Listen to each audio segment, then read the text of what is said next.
ನೀವು ಕೋಲಾರವ್ರಿಗೆ, ಶ್ರೀನಿವಾಸಪುರದವ್ರಿಗೆ, ಬೇರೆ ಬೇರೆ ತಾಲೂಕವರಿಗೆ ನೀವು ಈ ರೀತಿ ಅಕ್ರಮ ದಾಖಲೆಗಳನ್ನು ಸೃಷ್ಟಿ ಮಾಡಿ ಕೋಟ್ಯಾಂತರ ರೂಪಾಯಿ ಜಮೀನನ್ನ ನೀವು ಲೂಟಿ ಮಾಡ್ತೀರಾ ಅನ್ನೋದಾದ್ರೆ ಮುಂದಿನ ದಿನಗಳಲ್ಲಿ ಕೆಜೆಪಿನ ಮಡಗ್ತೀರಾ ನೀವು?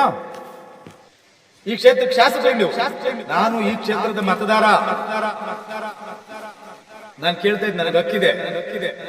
ನನ್ನ ಜನರ ಪರವಾಗಿ ಕೇಳ್ತಾ ಇದ್ದೀನಿ, ಕ್ಷೇತ್ರದ ಜನರ ಪರವಾಗಿ ಕೇಳ್ತಾ ಇದ್ದೀನಿ. ನೀವು ಇದಕ್ಕೆ ಉತ್ತರ ಕೊಡಿ. ಯಾರು ಇದಕ್ಕೆ, ಯಾರು ಆಳೋದು ನಮ್ಮ ಕ್ಷೇತ್ರನ? ಯಾರು ಈ ಕ್ಷೇತ್ರ ಒಡೆಯ? ಯಾರು ಜನಪ್ರತಿನಿಧಿ? ಏನಾಗ್ತಾ ಇದೆ ಕೆಜಿಎಫ್ ಕ್ಷೇತ್ರ? ಇವತ್ತೇ ಯಾಕೆ ಸ್ಥಳಕ್ಕೆ ಬಂದೀವಿ, ಇವತ್ತೇ ಯಾಕೆ ಪ್ರೆಸ್ ಮೀಟ್ ಮಾಡ್ತಾ ಇದೀವಿ ಅಂತ ಹೇಳಿದ್ರೆ, ಇನ್ನೊಂದು 3-4 ದಿವಸ ಬಿಟ್ರೆ ಖಾತೆ ಪಾಣಿ ಎಲ್ಲ ಇವರ ಹೆಸರು ಕೂತ್ಕೊಳ್ಳುತ್ತೆ. ಆ ಮಟ್ಟದಲ್ಲಿ ಫೈಲ್ ತಯಾರು ಮಾಡಿ ಅವ್ರ ಮುಂದೆ ಇಟ್ಟಿದ್ದಾರೆ.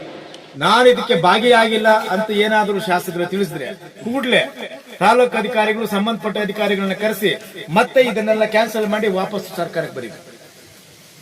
ರಿಸರ್ವ್ ಮಾಡ್ರಿ, ಸರ್ಕಾರ ಕುಡಿಸ್ರಿ. ಇಲ್ಲಾಂದ್ರೆ ಈ ಕ್ಷೇತ್ರದಲ್ಲಿ ಇರ್ತಕ್ಕಂಥ ಯಾರು ಕಡು ಬಡವರಿದಾರೋ, ಭೂಮಿ ರೈತರಿದಾರೋ ಅವ್ರಿಗೆ ಭೂಮಿ ಕೊಡಿ. ಇಷ್ಟು ಅನ್ಯಾಯಗಳು ನಡೀತಾ ಇದ್ರು ಬಿಜೆಪಿ ನಾವು ಸುಮ್ಮನೆ ಇರ್ಬೇಕಾ? ಕೇಳಬಾರ್ದಾ? ಅದು ನಮ್ಮ ಪ್ರಶ್ನೆ. ಇದನ್ನ ಇಲ್ಲಿಗೆ ಬಿಡೋದಿಲ್ಲ. ಮಾನ್ಯ ಜಿಲ್ಲಾಧಿಕಾರಿಗಳು ನಾಳೆನೆ ಬಂದು ಇಲ್ಲಿ ಸ್ಥಳ ಪರಿಶೀಲನೆ ಮಾಡಿ ಅಕ್ರಮ ದಾಖಲೆಗಳನ್ನು ಸೃಷ್ಟಿ ಮಾಡಿರ್ತಕ್ಕಂಥವ್ರ ವಿರುದ್ಧ ಕಾನೂನು ಕ್ರಮ ತೆಗೆದುಕೊಳ್ಬೇಕು. ಮತ್ತೆ ಇವರಲ್ಲಿ ಯಾವ್ಯಾವ ಅಧಿಕಾರಿಗಳು ಶಾಮೀಲಾಗಿದ್ದಾರೆ ಅವರನ್ನು ಕೂಡಲೇ ಸಸ್ಪೆಂಡ್ ಮಾಡಬೇಕು. ಇದು ನಮ್ಮ ಒತ್ತಾಯ. ಎಲ್ಲ ಕಡೆ ಹುಡುಕಾಡೋದು, ಎಲ್ಲಿ ಸರ್ಕಾರಿ ಜಾಗ ಇದೆ, ಯಾರು ಯಾಮಾರಿದ್ದಾರೆ, ಯಾರನ್ನ ಎದುರಿಸಬಹುದು, ಯಾರನ್ನ ಮೋಸ ಮಾಡಬಹುದು, ಯಾರಿಗೆ ವಂಚನೆ ಮಾಡಬಹುದು ಅಂತೇಳಿ ದಿನ ಇದೇನ ಕೆಲಸ ನಿಮ್ದು? ಏನ್ ಮಾಡ್ತಾ ಇದ್ದೀರಿ? ಅದಕ್ಕೆ ಇಡೀ ರಾಜ್ಯದಲ್ಲಿ ಕಾಂಗ್ರೆಸ್ ಸರ್ಕಾರ ಅಧಿಕಾರಕ್ಕೆ ಬಂದ್ರೆ ಏನೇನು ಮಾಡ್ತವೆ ಅನ್ನೋದಕ್ಕೆ ನಮ್ಮ ಕ್ಷೇತ್ರದ ಈ ಸಮಸ್ಯೆನೂ ಕೂಡ ಒಂದು ಉದಾಹರಣೆ. ಕಾಪಿ ಕೊಡ್ತೀವಿ. ಮಂಜುನಾಥ್ ಅವರ ಟೇಬಲ್ ಮುಂದೆ ಇದೆ.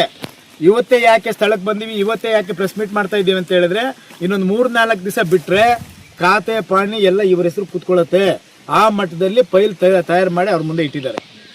ಈ ಕ್ಷೇತ್ರದ, ಈ ತಾಲೂಕಿನ ತಹಸೀಲ್ದಾರ್ ಭರತ್ ಅನ್ನೋರಿಗೆ ಒತ್ತಡ ಇದೆ, ಅದನ್ನ ಮಾಡ್ತಾ ಇಲ್ಲ. ನಾನು ಸಸ್ಪೆಂಡ್ ಆಗ್ತೀನಿ ಅಂತ. ಅದೇ ಜಾಗಕ್ಕೆ ಬಂಗಾರಪೇಟೆಯ ಉಪ ತಹಸೀಲ್ದಾರ್ನ ಇಲ್ಲಿ ತರಕ್ಕೆ ಪ್ರಯತ್ನ ಮಾಡ್ತಾ ಇದ್ದಾರೆ. ಇನ್ನಷ್ಟು ಭೂ ಹಗರಣ, ಭೂ ಕಳ್ಳತನ ಮಾಡೋದಕ್ಕೆ. ಅವ್ರ ಮಾತು ಹೇಳೋರು ಕೇಳೋರು ಬೇಕಿಲ್ಲಿ. ಈ ತಹಸೀಲ್ದಾರ್ ಭರತ್ ಮಾಡ್ತಾ ಇಲ್ಲ. ಗೊತ್ತು ಆತನಿಗೆ ಅಕ್ರಮ ಆಗಿದೆ, ಇದು ನಕಲಿ ದಾಖಲೆಯನ್ನು ಸೃಷ್ಟಿ ಮಾಡಿದ್ದಾರೆ, ಇದು ಅರಣ್ಯ ಪ್ರದೇಶ, ಇದನ್ನ ನಾನು ಮಾಡಿದ್ರೆ ನನ್ನ ಮನೆಗೆ ಹೋಗ್ತೀನಿ ಅಂತ ಆತನ ಗೊತ್ತು, ಮಾಡ್ತಾ ಇಲ್ಲ. ಎದುರಿಸ್ತಾ ಇದ್ದಾರೆ ಈ ಕ್ಷೇತ್ರದ ಶಾಸಕರು. ನಾನೊಂದು ಪ್ರಶ್ನೆ ನಿಮ್ಮ ಮುಂದೆ ಇಡ್ತೀನಿ ಶಾಸಕರಿಗೆ. ವೆಂಕಸಂದ್ರದ್ದು ಇದೇ ರೀತಿ ನಾನು ಹೇಳಿದೆ. 100 ಒಂದು 10 ಖಾತೆಗಳನ್ನ, 10 ಸೈಟ್ಗಳನ್ನ ಗ್ರಾಮ ಠಾಣಾ ಜಮೀನು ಒಬ್ಬರಿಗೆ ಮಾಡಿದ್ದೀರಿ. ಇದು ನಿಮ್ಮ ಮಾಡಿಲ್ಲ ಅನ್ನೋದಾದ್ರೆ, ಅದು ಸರಿ ಅನ್ನೋದಾದ್ರೆ ಮಾಡಿರೋದು ನಾವು ತಪ್ಪು ಅಂತ ಹೇಳಿದ್ವಿ. ಇಲ್ಲ ಆ ಊರು ಜನರಿಗೆ ಉಳಿಬೇಕು ಅನ್ನೋದಾದ್ರೆ ಈ ಕ್ಷೇತ್ರದ ಜನರು, ಶಾಸಕರು ಅವ್ರ ಪರವಾಗಿ ನಿಂತು ಕೆಲಸ ಮಾಡಲಿ. ಊರಿನ ಸೌಕರ್ಯ ನಿಲ್ಲಿಸಬೇಕು. ನಾಳೆ ಸ್ಕೂಲ್ಗೋ ಮತ್ತೊಂದಕ್ಕೆ ಏನಕ್ಕೆ ಸಾರ್ವಜನಿಕ ಉಪಯೋಗ ಆಗಲಿ ಅಂತ ಮಾಡಲಿ ಅಂತ ಸವಾಲು ಮಾಡಿದೆ. ಇದುವರೆಗೂ ಶಾಸಕರು ಅದಕ್ಕೆ ಪ್ರತಿಕ್ರಿಯೆ ಕೊಟ್ಟಲಿಲ್ಲ.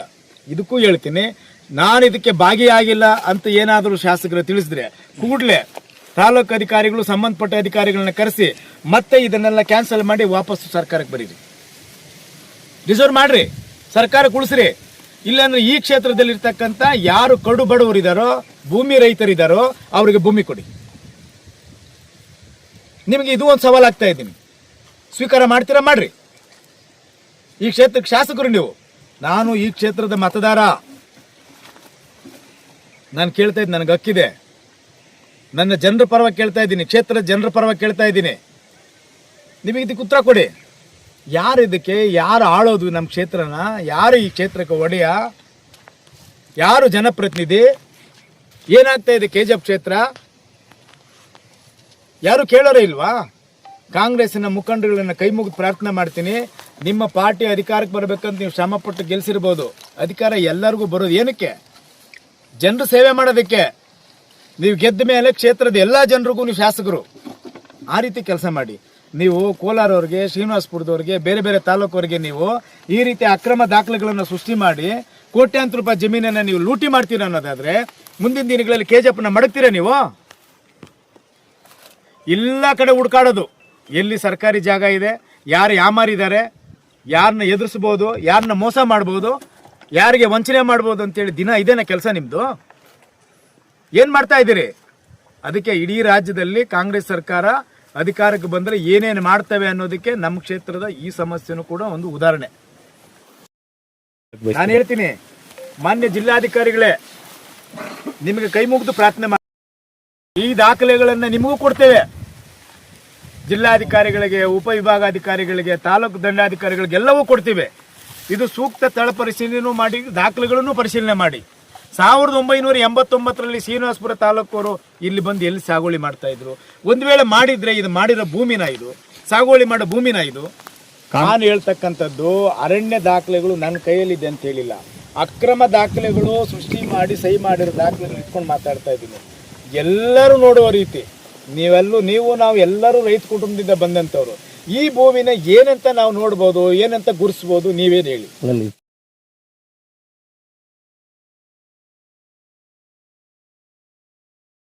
ಅರಣ್ಯ ಭೂಮಿ ಅಂತೇಳಿ ನಾನು ತಿಳ್ಕೊಂಡಿದ್ದೀನಿ. ದಾಖಲೆಗಳು ನನಗೇನು ದಾಖಲೆ ನನ್ನ ಹತ್ರ ಇಲ್ಲ. ಸರ್ಕಾರಿ ಭೂಮಿ, ಅದಕ್ಕೆ ಫಾರೆಸ್ಟ್ ಅವರು ಗಿಡ ಗಂಟೆಗಳನ್ನ ಇಟ್ಟಿರೋದು. ನೀವು ನೋಡಿ, ಈ ಕಡೆ ಕಾಂಪೌಂಡ್ ಹಾಕಿ ರೈತ ತೋಟ ಮಾಡ್ತಾ ಇದ್ದಾರೆ. ಅಲ್ಲಿಂದ ಈಚೆಗೆ 106 ಎಕರೆ ಇದೆ. ಇದು 1 ಎಕರೆ 129 ಸರ್ವೆ ನಂಬರ್ನ 6 ಬ್ಲಾಕ್ ಮಾಡಿದ್ದಾರೆ. 6 ಬ್ಲಾಕ್ ಮಾಡಿ ಇದಕ್ಕೆ ಸರ್ವೇಸ್ಗೆ ಇದು ಕೆಜಿ ಕೋಟೆಗೆ ಸೇರಿದೆ. ಹೌದು, ಮಾಡಿರೋ ದಾಖಲೆಗಳು ಇದರಲ್ಲಿ 60 ಎಕರೆ ಮಾಡಿದ್ದಾರೆ.